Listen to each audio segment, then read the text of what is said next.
Role reversal means putting yourself in the shoes of the other party. It is one of the most important tools in this book. It will give you a better idea of the other person's perception of the pressures they may be under, of their dreams and fears. In other words, to understand the people, you have to try to feel their pain, their happiness, and uncertainty, and address it in your negotiation strategy. And you have to let them know you are trying. A student was offered a job at Citigroup along with about 50 other graduating MBAs among thousands of applicants. Like most of my MBA students, no matter how much money he was offered, he wanted more money. The student came to see me for assistance. What are your goals? I asked. The student said that he wanted to differentiate himself among MBA graduates so he could rise faster in the company.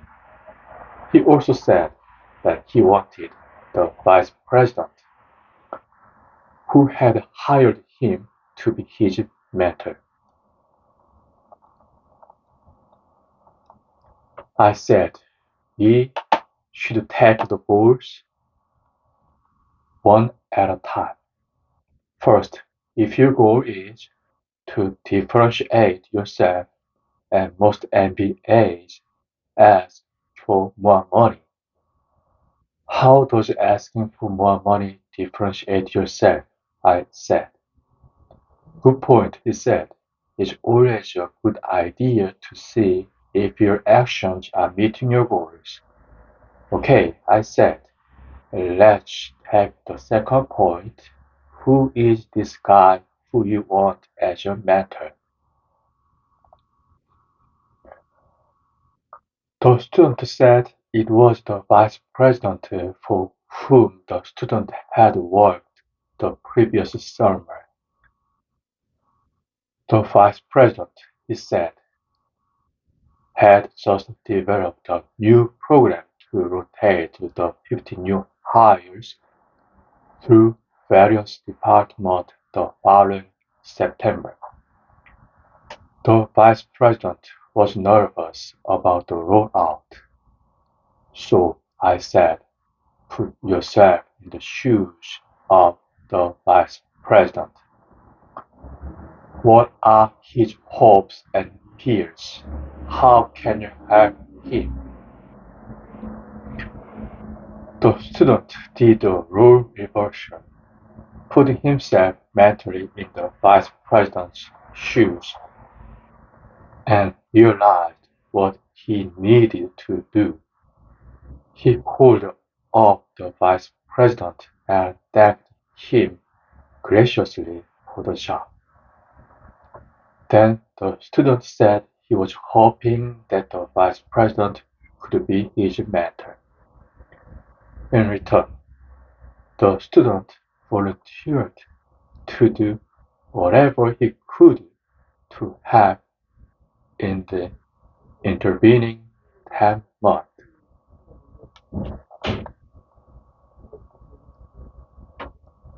The student offered to interview people, conduct research, and do any other administrative task needed. Interesting, the vice president said, let me put you on hold for a minute or two. I'll get right back to you.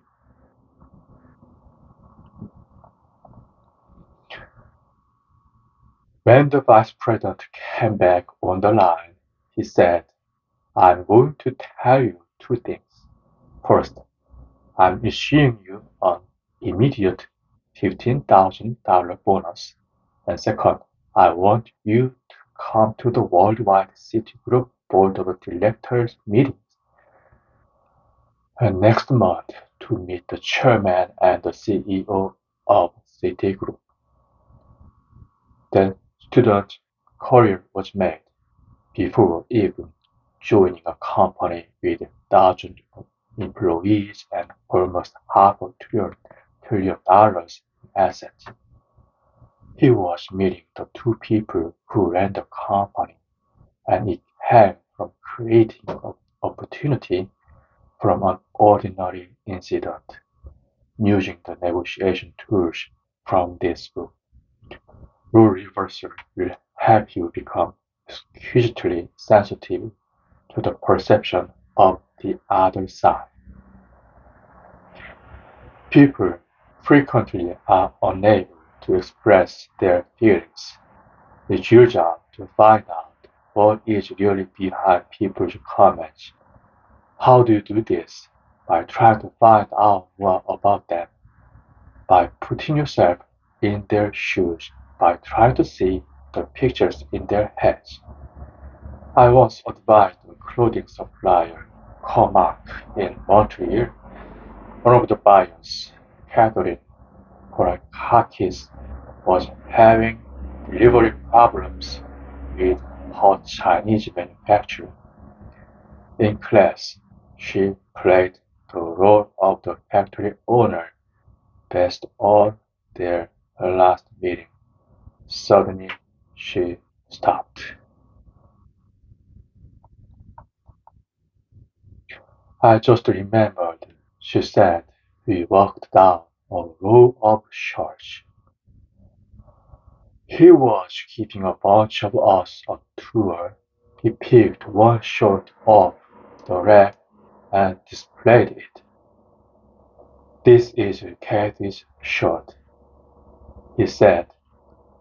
Kate at that moment realized that what this owner was doing was not making shirts for her mark.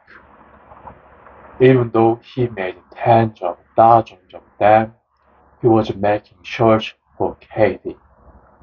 She realized that the owner was not her problem. He was her solution. He sent him a gift. She thanked him for making all these great shirts. For me, she called him up. He finally confided to her that the shirts were late because he was having problems with his own supplier of clothes. It turned out to be a common problem that Katie and her vendor needed to fix together. Her whole approach to the negotiation changed. Thinking from the other person's point of view often turns up surprising results. Barbara Turpin, a medical student getting an MBA, was staffing a clinic in a poor section of Philadelphia. She was visited one day by an elderly-looking woman asking for a pregnancy test. Upon further questioning, Barbara discovered that the woman was a prostitute, was a cocaine addict, practiced unprotected sex, was beaten up regularly by her pimp, couldn't practice her trade if pregnant, didn't know who the father was, would be beaten up further by her pimp if pregnant, wanted an abortion if pregnant, was poor, was undereducated,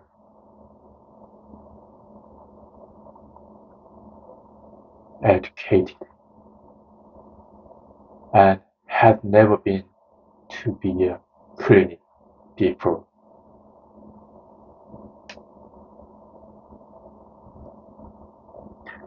The class was asked to analyze this situation. Only a few students thought to ask why this woman showed up at the clinic for a pregnancy test. Clearly, there are home test kits for pregnancies. The mere fact that this woman showed up at all was a cry for help. She was there for a pregnancy test.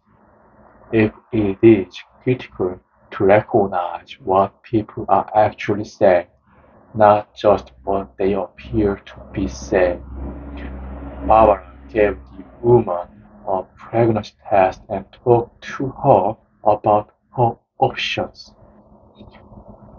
They included a halfway house in another way away from her abusive pimp. Even if you are wrong, others will appreciate the effort you make to try to understand them. Practice being the other side.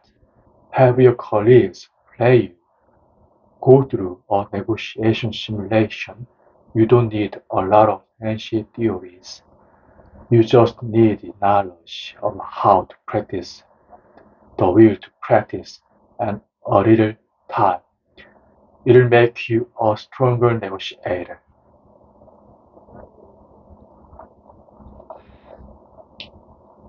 Be dispassionate.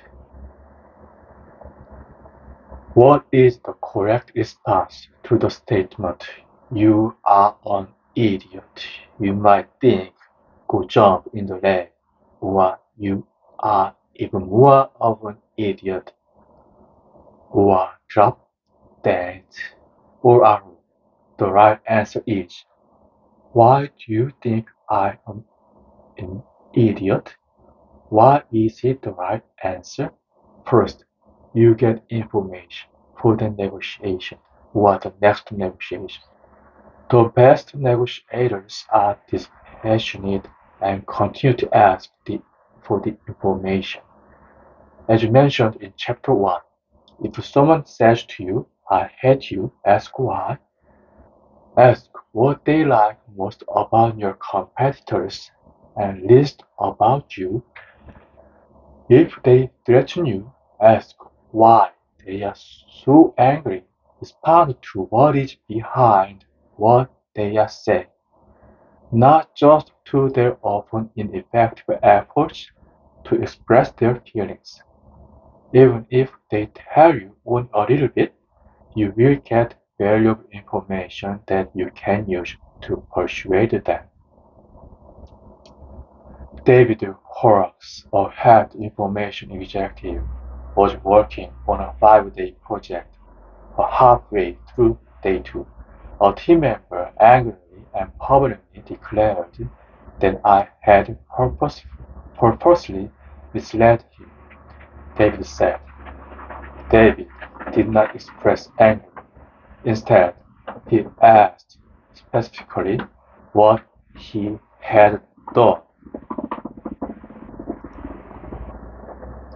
When I understood what he wanted, I showed him that I had no possible motive to purposely mislead him.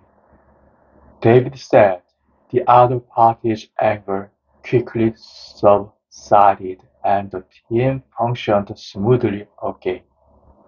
How many blow-ups do you see at work or in your personal life that cause frayed tempers or lasting scars? Because they are not handled effectively.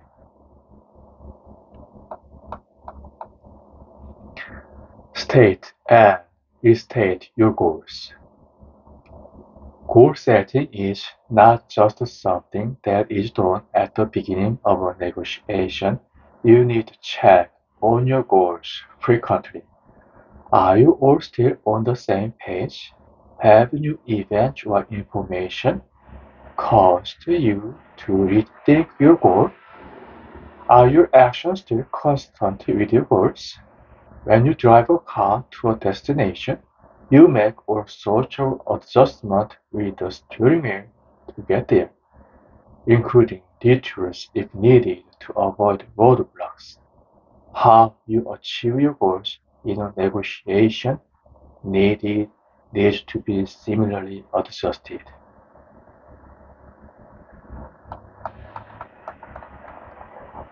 Tone and emails.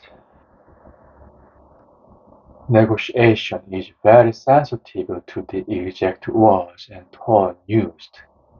If you have a hostile tone, if you insult someone, if you are ornery, the impact of what you are saying will be lost. You can be firm without putting people off, as in I really need to have this, and here's why. Sarcasm may feel good at the moment, but is often ineffective in a negotiation. You may see successful negotiation in which sarcasm is used. These people are successful in spite of their sarcasm, not because of it. Many people in the world live by email.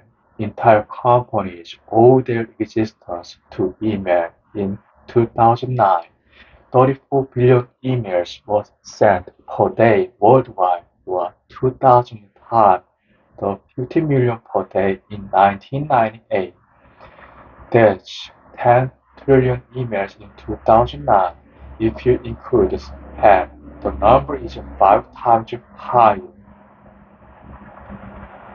How good is emails as a communication device?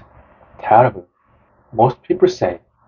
One reason is that emails has no tone. It's sort of like tofu. It takes on the flavor of what the recipient is feeling at the moment.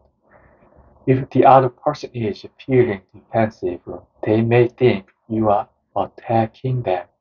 It is clearly better to meet in person if possible, or talk on the phone. If you have to use email to communicate, what can you do to minimize problems? Here are some suggestions. As home back in, start with the please hear these emails and then insert words like friendly, constructively critical, sad, frustrated, etc. This increases the chance that the recipient will read the email in the tone that you intended. At least it will soften negative reaction. It will soften negative reactions. Never send an email based on your first reaction to one you've received. Most people know to avoid this, but too few people do it. You want to get it off your plate or save time. Actually, you will save more time by holding on to it and looking at it half an hour later than by sending it and spending hours or days correcting a misimpression. Before sending the email, we read it as the other person would read it in their fullest mood. Most emails come across as more aggressive than intended. You should think about the pictures in their head in the worst case. It will reduce risk. Do role reverse. Mention something relevant to them first in the email. The equivalent of small talk. Hope you've recovered from your cold. Heard you had a lot of snow. It tends to make you more of a person and you better approximate a face-to-face meeting where there is more human contact. Try never to send an email if you're upset or angry. You will say things you didn't mean to say. Write the email. If you wish, store it as your draft and will read it later. Try to keep your emails short. Emails are not the best place to make complex proposals that take a lot of time to review. If you need to send a report, include it as an attachment. Note the time frame and your convenience or in the next few days in which you would appreciate as you read. This is sensitive to their time and avoids their putting their hand to their forehead and saying, "Oh geez, another long email." If you are writing a particularly sensitive email, have a colleague or friend review it before you send it.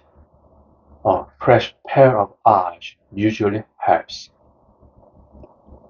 If you have to send the email and you are in a bad mood, take yourself out of the equation. Start the email by saying, "I'm in a really bad mood, so please forgive the tone," or whatever else needs forgiving. Humor is effective if they view humor the same way. Tons of praise are like small talk. Finally, think about the other person's communication style. Try to approximate it as closely as possible. You are not trying to mimic them, you are trying to translate for them. If the other person is executive, he or she may want just a few words. The point is to make sure that the other person is hearing what you intended them to hear. And the manner in which you communicate has a lot to do with that. The invitation designer who built Annie's wedding was more than a week late on the samples and was available only by email. The designer's assistant told Bill to wait another week instead of dashing off an irritated response. Bill sent an email thanking the designer for taking on the job. The email then matter-of-factly explained the wedding stresses and said he and his fiancée really had to make a decision on the invitation. How could the designer help the couple stick with them on the project? He wanted to know. He got the design by overnight courier the next day. Even in an email, you don't have to be rude in pushing back. Bill said he added that the email took out the emotion and made it easier for the designer to act quickly and positively. Pay attention to signals. Most people will give you the means to persuade them if you watch and listen carefully. Too often, we don't notice enough about others. Noticing signals of all sorts, verbal and nonverbal, provides much information that can be used for persuasion. If the other person says, "I can't possibly do that for you at this time," you should ask, "When can you do it?" or "Who else can?" If they say, "This is our standard contract," you should ask, "Have you ever made an exception?"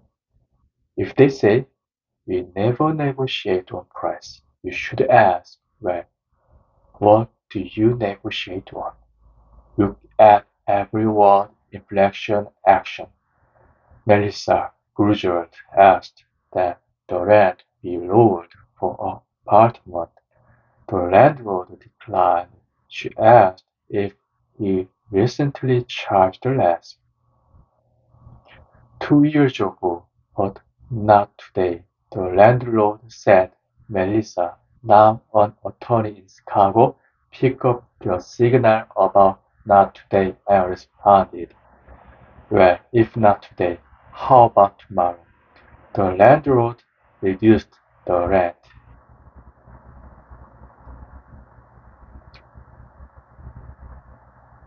Fabio Vesser wanted the investment bank USB to hold his job better. If he could not get a visa in time, the human resources manager said, "There is nothing I can do." So Fabio said, "Well, who can do something?" He found the right person and got the job offer.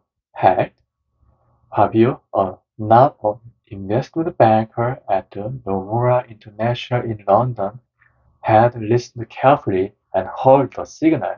The HR manager was speaking only about her own ability to do something. Japanese companies often bring a lot of people to meetings to carefully watch and listen to the other side. Subtle tones of praise, hand or eye movement when they take notes, when they look down, and so forth.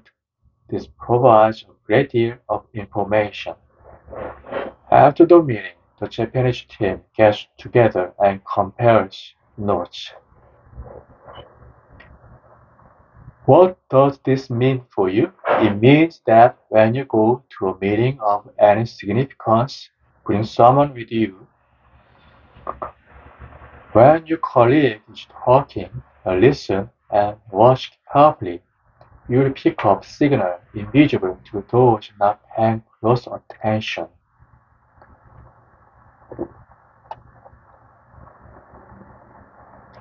A few years ago, a not-for-profit healthcare club at Wharton was holding a conference for 500 people and needed to buy binders, staples.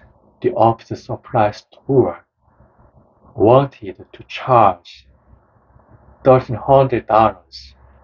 The student group could not afford this much, so they called up the manufacturer in California and tried to get the binders cheaper by buying direct.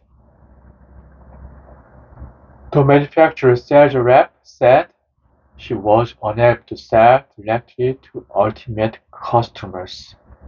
"I just can't sell these binders to you," she said. There were three major signals, three words in the sentence that were relevant to the student's goals.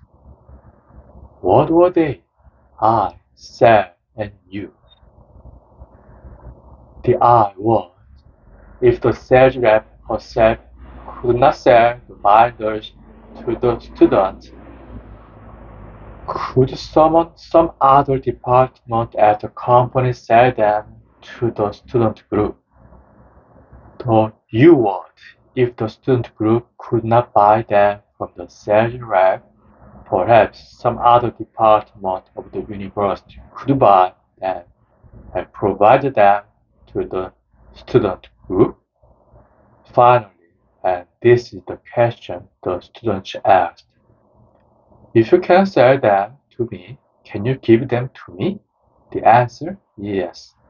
By offering the company some advertising at the healthcare conference, the company would provide for free of spec binders in inventory from last year, no problem.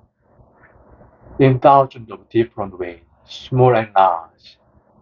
If you listen and watch other people carefully, they'll give you the means to persuade them. In 1998, the US government accused Microsoft of illegally steering its software customers towards its own internet browser. It was a major antitrust suit.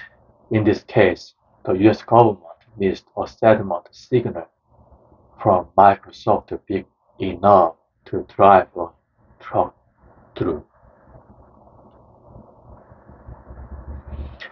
In court-ordered settlement talks of 1999 and 2000, the government demanded that Microsoft put on its Windows products the code to access competing browsers such as Netscape. Microsoft refused. Bill Gates said no one was going to tell him how to design his products, said Stephen Hurley, a partner at the law firm of Sullivan and Cromwell, who represented Microsoft in the negotiations. So the two sides went back to court and fought for 1 month, which cost a lot of time and money and effort.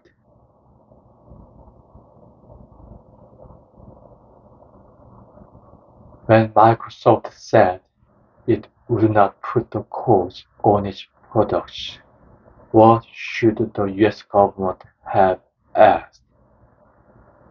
How about what will you put it or what will you put on your products?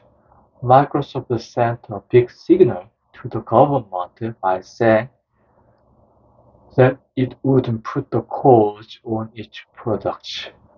But the company didn't say anything about Microsoft's website or advertisements, or about what else Microsoft might place on Windows. And that is very close to the settlement Microsoft and government came to in 2001. Microsoft would put on its Windows menu a link to Netscape if someone besides Microsoft, the consumer or the computer manufacturer, for example, put the Netscape code on the computer. Hurley said it might have been possible to come to that conclusion 19 months earlier. But he said the government really didn't want to settle in the earlier meditation, and people weren't focused on what became the eventual settlement. It shows again that even if you are terrific at what you do, the often subtle negotiation tools are a separate skill.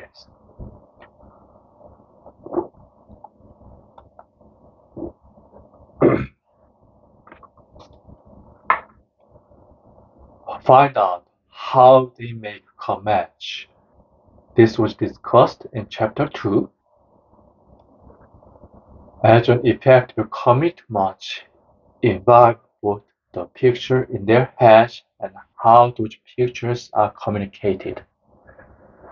The subject is noted again among the major communication tools listed on this page for easy reference. Of course, there is some overlap. For the communication part, suffice it to say that you need to have an explicit conversation about how they make and keep commitments. Otherwise, you may face what happened to a big Swiss company. After getting what it thought was a binding agreement signed by its Middle East counterpart, the Swiss company asked for performance under the contract. The Middle Eastern company refused when the Swiss company pointed to the Middle Eastern firm's signature. The firm said it was not bound by the contract and signed it only not to be impolite. The Middle Eastern firm's representative said he would feel bound only if they and the Swiss firm's representative met in person and reached an oral agreement with a handshake. For the Swiss, the written contract was a binding commitment. For the Middle Eastern company, only the handshake was binding.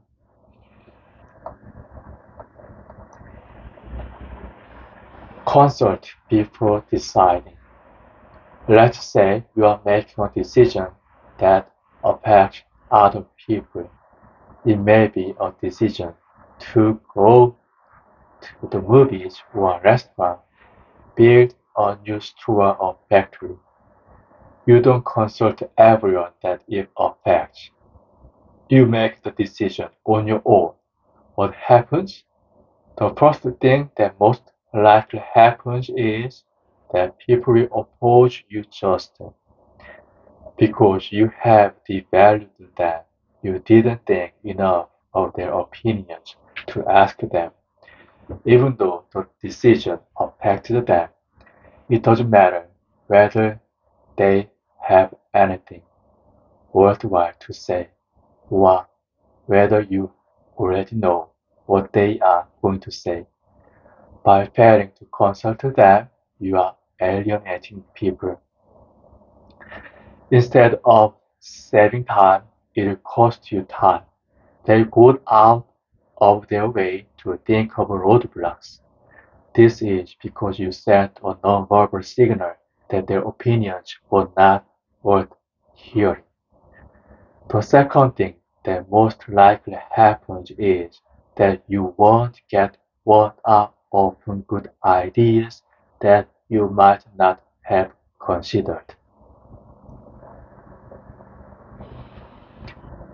If you are pressed for time, send out a note that says, I need to make a decision on this by X time tomorrow. If I don't hear from you by then, I'll assume it's okay to proceed as outlined. That way, people feel consulted and many won't feel compelled to contact you. If they contact you after the deadline, you can talk reasonably about the need for deadlines. If they don't like the deadline, you can all work out a better process for the next time. You don't have to use their opinions. You can explain why you made the decision you did. If you get pushback, you will at least have consulted them and they will be less emotional because you have valued them. And an international bank said increased cost for banking services to each customers. A bank manager said customers got really annoyed. It wasn't the fees, it was the customers were not consulted about timing and method. They refused to pay the increase until the bank's people talked to them about it. Relationship had to be repaired. Greg Kevorsh wanted to visit Israel. His family was concerned that Israel was too dangerous. He consulted each and every person in his family who expressed concern. He got each and every one of their reasons for concern. He addressed each and every concern. I would not visit areas with the most conflict, he said.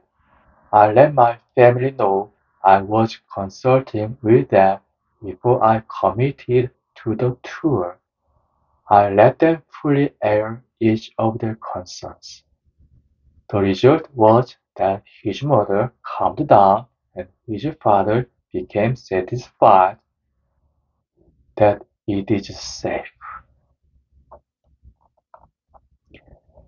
Not consulting others before making a decision can have extraordinarily bad consequences on the world stage too.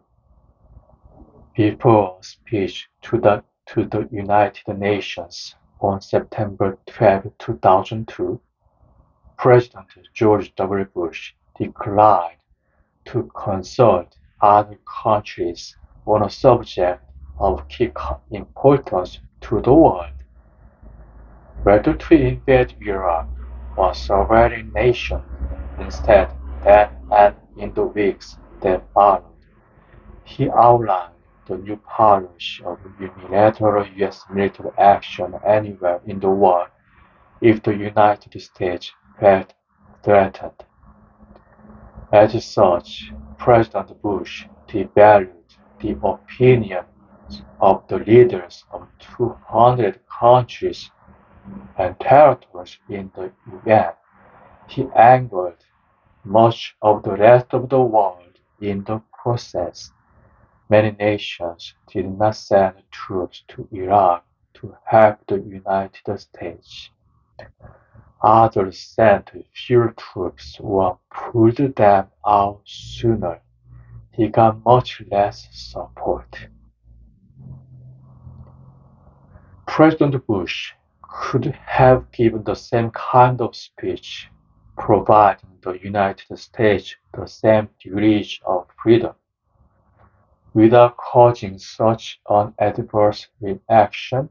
All he had to do was use better persuasion skills, consulting before deciding, and valuing the other countries, he might have said.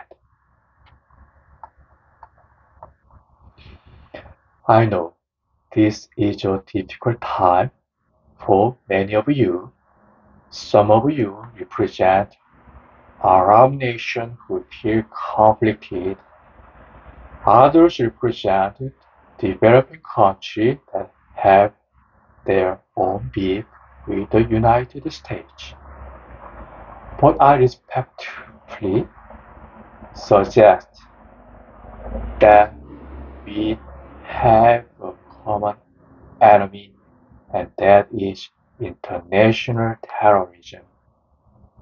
At the end of the day, each individual sovereign nation here, the United States included, will need to make its own decision about what to do, whether to use diplomacy, military action, or something in between.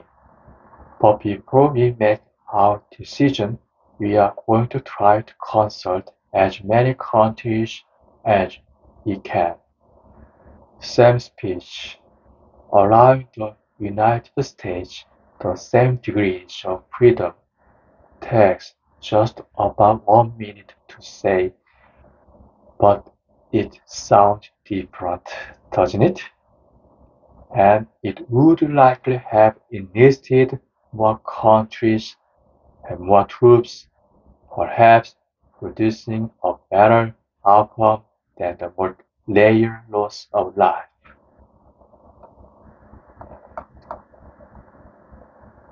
Yesterday is gone. We have no control over what happened yesterday. As much as we'd like to change yesterday, we can't. Fighting over what happened yesterday will never get you anywhere in a negotiation. Fighting over yesterday has three main outcomes: war, litigation, or no deals. It is expensive, time-consuming, and painful, and often will not end the conflict, and it leads people to lose sight of their goals. There will never be peace in the Middle East unless the Arabs and Israelis stop fighting over yesterday. No matter how many treaties and envoys they have, there will always be someone who is trying to take revenge on someone else for yesterday. That doesn't mean that we can account for yesterday in the context of an agreement. But first, we need to talk to each other as people and use the kind of negotiation tools discussed in this book. We must find a way forward. Then it is possible to do something about yesterday, but it is always touchy. If you can't do a deal with someone unless they account for yesterday, the deal is almost never worth doing. The orientation of the parties, either toward yesterday or tomorrow, is one of the major differences between negotiation and litigation. Litigation focuses people on yesterday and blame. Negotiation focuses people on value and tomorrow or indeed today. Mark Hood, an oil industry supply chain manager, was trying to address a supplier wanting payback for yesterday's problems. The supplier was angry at its treatment by Mark's predecessors and started becoming difficult on terms and payment of a completely unrelated project. It was a trust issue, Mark said. First, we had to have a series of lunches and dinners and talk to each other. They heard the supplier out, apologized for the behavior of others, and made a commitment to do better. Not fighting over yesterday is liberating in a negotiation.